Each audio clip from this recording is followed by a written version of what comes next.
Vamos ver agora alguma coisa sobre o livrinho de Austin, o clássico Sense and Sensibility.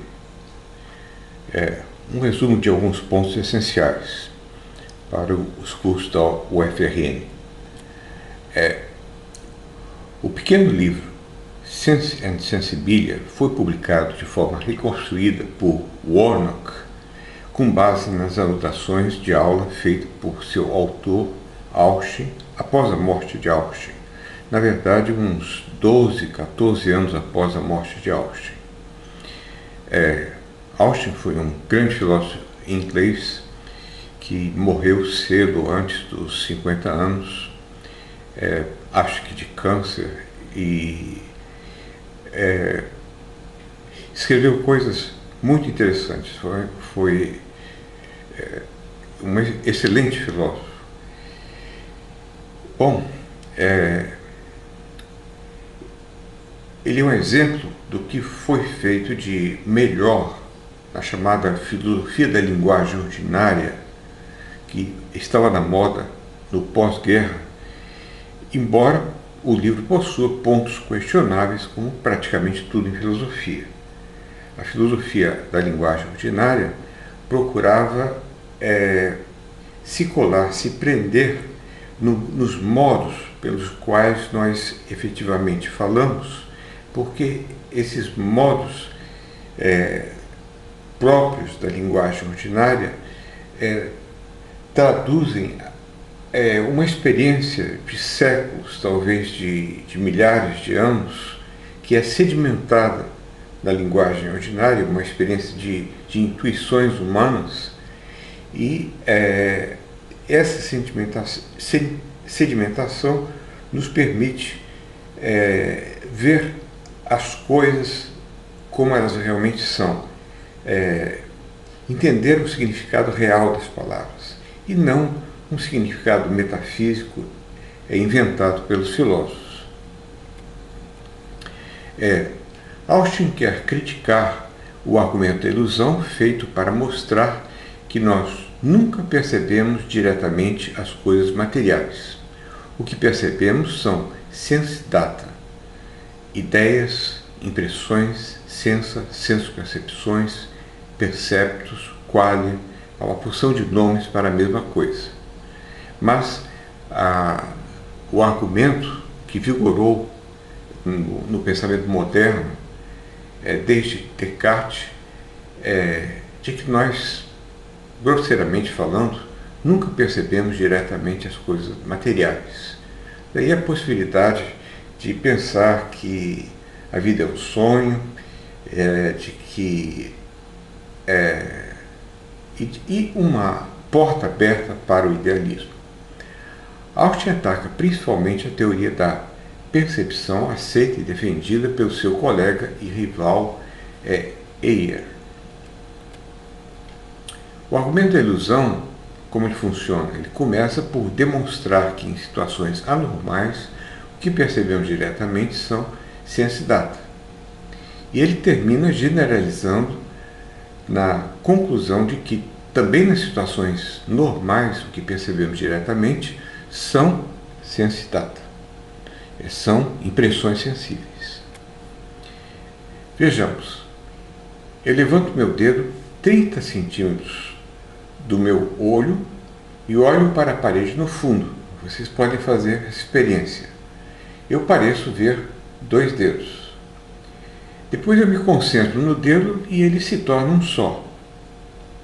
Como os dedos e o dedo são perceptualmente indistinguíveis, uma vez que no primeiro caso eu tenho de ter tido acesso direto a imagens mentais de 2 dedos, porque eu não posso ter tido 2 dedos, no segundo caso também devo ter acesso a imagens mentais de um só dedo. Para Austin, esse é um argumento escolástico resultante da obsessão com algumas poucas palavras simplificadamente entendidas e alguns poucos fatos insuficientemente estudados. Mas a nossa linguagem ordinária é mais sutil, pensa ele, e marca mais distinções do que os filósofos percebem. Pessoas comuns afirmam que estão diretamente conscientes dos objetos materiais e apenas indiretamente conscientes do sense data. Isso é o que todo mundo diria. Eu sou diretamente consciente desse computador, laptop que eu estou vendo agora. A primeira coisa estranha no argumento notada por Austin é que a expressão objeto material é uma invenção dos filósofos. O que temos na linguagem ordinária são objetos familiares, como cadeiras, mesas, quadros, livros, canetas. Foi uma invenção dos filósofos, isso pode ser criticado. Isso aí parece que, pelo que eu andei estudando, surgiu lá pelo século XVII, XVIII, na língua inglesa, material objects, e foi dicionarizado. Mas não existia há 1000, 2000 anos atrás, na língua inglesa. Então, de certa forma, foi uma invenção moderna, não pertencente à linguagem ordinária há centenas de séculos. O que temos na linguagem ordinária são objetos familiares, como, pensa ele, cadeiras, mesas, quadros, livros, canetas. Esses são os objetos que os filósofos chamam de objetos materiais, que são espécimes de coisas secas de tamanho moderado. Austin era um excelente estilista, então ele inventava expressões como moderate sized specimens of dry goods, espécimes de coisas secas de tamanho moderado, como esse computador, essa geladeira, essa câmera, etc. No entanto, na vida cotidiana, dizemos perceber, pensa ele, diretamente também coisas que não são objetos materiais. Exemplo, o arco-íris. Ou sombras. Nós percebemos essas sombras que não existem. Nós percebemos imagens de cinema. Desde o início, diz Austin, a expressão coisa material é usada como contraparte para o sense datum. Nunca ocorreria ao homem comum que ele percebe só uma coisa. Veja, o sense datum é o singular de sense data. Mas, voltando ao essencial, nunca ocorreria ao homem comum que ele percebe só uma coisa. Percebe uma multiplicidade de coisas. Não sei se não ocorreria. Bom, ocorre hoje. Nós percebemos objetos materiais, isso faz parte do nosso uso ordinário atual. O que mostra que o uso ordinário vai se alterando. Talvez daqui a um século nós teremos usos ordinários bem mais científicos. Mas vamos lá. Para ele, isso é uma espécie de ontologia simplificada usada pelos filósofos que já do início pressupõe uma divisão simplista entre sense data de um lado e coisas materiais de um outro. Assim está armado um esquema pelo qual o filósofo vai mostrar que nós percebemos indiretamente coisas materiais e diretamente o sense data correspondentes a elas. Uma vez aceita essa oposição, sense data versus coisas materiais, nós precisamos então descobrir a relação entre elas. O filósofo Heyer tinha que descobrir. Mas esse não é para Austin um problema genuíno, porque você não precisa passar pelo sense data para chegar às coisas materiais, no sentido de que você percebe primeiro o sense data. É como, pensa ele, ver uma cadeira e se perguntar, como cético, se ela realmente existe. Faz sentido? Para ele, não faz. Não cabe sequer dizer que temos certeza que a cadeira existe, pois a certeza existe quando há espaços para uma dúvida possível. Mas a dúvida aqui é impossível. É óbvio que esse computador existe, é óbvio que a cadeira existe, que ela é percebida diretamente. Não há possibilidade de dúvida. O homem comum, o plain man, o homem básico, consideraria isso sem sentido. Como nota Austin, se ver isso não é ver uma cadeira real, pensa o homem comum, então eu não sei o que é isso, o que é ver isso. Outro problema que ele vê no argumento é que a aparentemente inocente palavra direto, com essa palavra direto, ele vê um problema. Segundo o argumento da ilusão, temos acesso perceptivo indireto ao mundo e direto aos perceptos, ao sense data. Para esses argumentadores, objetos como cigarros e canetas não são diretamente percebidos, o que para ele é um absurdo. Mas, diz ele, essa é uma das mais conspícuas serpentes escondidas sob a grama linguística. O filósofo estende o seu uso, o uso da palavra, até que ela se torna sem significado.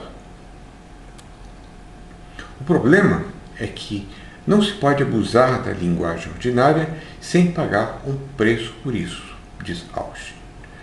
A noção de perceber indiretamente, de acordo com Austin, usa calças, no sentido de que toma qualquer sentido em contraste com seu oposto, isto é, de acordo com a situação, com o contexto, a palavra perceber diretamente, indiretamente, coloca roupas, calças diferentes. Exemplos. Não recebi a notícia diretamente dela. Veio indiretamente por outras pessoas. Não veio diretamente para casa. Parou em vários bares para tomar uma caninha. Não olhou diretamente para ele. Olhou para outras regiões. 4. O concerto foi irradiado diretamente, embora passando por várias estações. O mesmo que dizer que ele não foi gravado antes. Quer dizer, o concerto pode ter sido gravado antes e depois transmitido. Mas agora, quando eu digo que ele foi irradiado diretamente, eu quero dizer que ele veio diretamente a nós, embora passando por várias estações, passando indiretamente, o que mostra quão flexível é o conceito de direticidade e indireticidade. Em cada caso, é uma forma particular de indireticidade que dá à palavra seu significado, pensa ele. Quando o filósofo diz que não percebemos diretamente as coisas como canetas e cigarros, ele está dando um uso à palavra que não é o uso ordinário. Do ponto de vista da linguagem ordinária, ele não é somente falso, mas também absurdo. Nós poderíamos dizer, mesmo que esse computador que eu esteja vendo passe pela minha retina e que forme uma imagem na retina, e mesmo que depois, através de neurônios, ele forme uma espécie de imagem na região occipital do córtex, na qual é lida, que seria talvez o sense data, mesmo assim eu posso dizer que eu estou vendo diretamente o computador, apesar desses intermediários. É isso que eu preferiria dizer. E o filósofo sequer se preocupa em explicar esse novo uso que ele pretende estar introduzindo, de que eu percebo indiretamente essas imagens de computador que eu estou vendo. As premissas estándar do argumento da ilusão estão infectadas por confusão linguística. Para Austin, o argumento de Eiler e outros que aceitam o argumento da ilusão funciona assim. Nós vemos o palito no copo d'água como se fosse entortado, mas o que vemos é delusivo. não sendo como a coisa é. Logo, o que vemos diretamente são nossos sensi data, e o palito é visto indiretamente. Eis aí um exemplo de palito que parece entortado. Quer dizer, o que eu vejo para o defensor da teoria do sensi data, como Eyer, o que eu vejo é o palito torto, porque é o que pareço ver, porque são sensi data. Mas o que existe na realidade, que eu percebo apenas indiretamente, é o palito que, na verdade, não é torto, eu sei disso. Então ele distingue também ilusão de delusão. A delusão sugere algo totalmente irreal que não está lá. É o caso do palito torto. É percebido, diz Eyer, como torto. Isso é uma delusão. Não está lá assim. O palito não está torto. Se no teatro uma pessoa vê uma mulher sem cabeça andando, que na verdade anda com a cabeça dentro de um saco preto, sob um fundo preto, para Austin, mesmo não sabendo disso, o que a pessoa vê é a mulher que está com a cabeça enfiada em um saco preto. Bom, de certa forma, sim, mas será que a pessoa vê? É óbvio que não vê. Mas, num certo sentido, ela vê. Ou se diriam que ela está vendo a mulher que está com a cabeça enfiada em um saco preto. Mas não sei se é o sentido próprio da palavra ver. Acho que não. E essa experiência é uma ilusão e não uma delusão, pois a coisa é real. O argumento da ilusão tem dois passos. Primeiro, mostrar que por vezes percebemos sensi data. Segundo, consiste em generalizar isso para todos os casos. Nós sempre percebemos sensi data diretamente, e com isso nós indiretamente percebemos as coisas.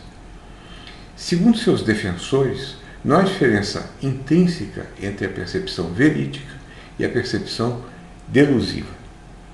Mas a opinião de Austin é que elas são, na verdade, diferentes. Elas parecem idênticas, mas eu posso ter uma impressão sensível de que eu estou vendo um barco aportando no porto. Mas essa impressão sensível seria a mesma do que, fenomenologicamente, a mesma coisa que ver o barco apontando no porto. Mas ele discorda. Ele diz que eu posso sonhar que eu estou sendo apresentado ao Papa, mas que isso é obviamente diferente de ser apresentado ao Papa. Isso aí tem uma qualidade de sonho, dream-like quality. Mas enquanto aos outros casos, uma pós-imagem verde não é aquilo que eu vi. Digamos que eu olho para um objeto luminoso, fecho os olhos e eu vejo uma imagem verde. Trata-se de pós-imagem. Ver com óculos azuis não é ver naturalmente. Eu vejo tudo como se fosse algo azul. Ver uma vareta entortada na água não é exatamente ver uma vareta torta. Austin admite que existem casos nos quais a percepção delusiva e a real sejam qualitativamente indistinguíveis. O problema é que o teórico do sensi data pode achar que esses detalhes ordinários possam ser ignorados em nome de uma teoria generalizadora. Quer dizer, o caso de ser apresentado ao Papa não é qualitativamente indistinguível ao sonhar de que está sendo apresentado ao Papa, na opinião de Austin. Eyer, que se achava um pouco irritado com a leitura austiniana de seu livro, que eu não li, mas que talvez fosse mais sofisticado do que Austin faz, achava que a introdução do sensi data, não sendo um dado empírico, é uma recomendação linguística. E hoje nós tendemos a dar razão a Austin com relação ao sense data. Mas eu não sei se Austin, a Eyer com relação à sense data, mas eu não sei se Austin negaria, assim de forma enfática, a existência do sense data. O que ele nega é que nós tenhamos uma percepção indireta das coisas, objetivas, reais. Hoje, quando o mind reading é capaz, digamos assim, de fotografar imagens e movimentos mentais, movimentos dessas imagens na mente, parece que estamos perto de um fato empírico, pois essas imagens parecem refletir sense data. Vejamos dois exemplos. Para mim são, digamos assim, fotos de sense data. À esquerda vocês têm o clipe, quer dizer, a foto de uma pessoa, e à direita o clipe reconstruído da atividade neuronal. Isso aí, no escaneamento cerebral, você consegue ver o que a pessoa está vendo, que estaria aqui. É muito grosseiro, é claro, não é como isso aqui, mas mesmo assim é impressionante. Um outro exemplo, bom, ainda pior, isso aqui parece um fantasma sanguinolento, mas não tem nada a ver com o homem à esquerda, mas se vê que há alguma coisa aí que é fotografada no cérebro. O mind reading é constituído por um escaneamento da vascularização do córtex occipital, que é coordenada à atividade neuronal. Onde existe atividade, existe maior vascularização, que passa por um programa computacional que permite reconstruir tudo aquilo e reproduzir o processo de visualização de imagens. Isso segundo regras, quer dizer, segundo a estrutura do cérebro, que obviamente respeitada. A formação de imagens mentais